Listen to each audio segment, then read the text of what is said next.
এরপর পরীর জাদুতে তাদের ঘরের উঠোনে বড় একটা কোকা কলার গাছ হয়ে যায়।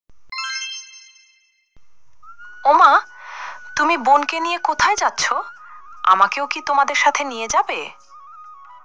আরে টুম্পা, আমি টিনাকে নিয়ে বাজারে যাচ্ছি। আমার বেশ কিছু কেনাকাটা বাকি আছে, আর আমার মেয়েটাকে বাজারে নিয়ে ভালো ভালো কিছু জামা কাপড় কিনে দেব। মা, তাহলে তোমাদের সাথে আমাকেও নিয়ে যাও না। আমারও যে জামাটা বেশ পুরনো হয়ে গেছে, আমিও তোমাদের সাথে যাব। আমিও নতুন জামা কিনবো। আরে টুম্পা, আমরা কি ওখানে বেড়াতে যাচ্ছি নাকি যে তোকেও যেতে হবে? আর ওখানে তো ভালো লাগার জায়গা না। আমার মেয়েটার জন্য জামা কিনবো তাই যাচ্ছি। তোকে কেন জামা কিনে দিব?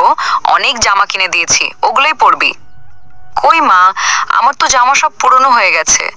আচ্ছা ঠিক আছে, আমার জামা লাগবে না, তুমি বোনকেই নিয়ে যাও। একে তো ছোটবেলায় নিজের মাকে খেয়েছিস, এখন আমার মাথাটা কুড়ে খাচ্ছিস। বড্ড বার বেড়েছে তোর, সব কাজ ছেড়ে রাখবি।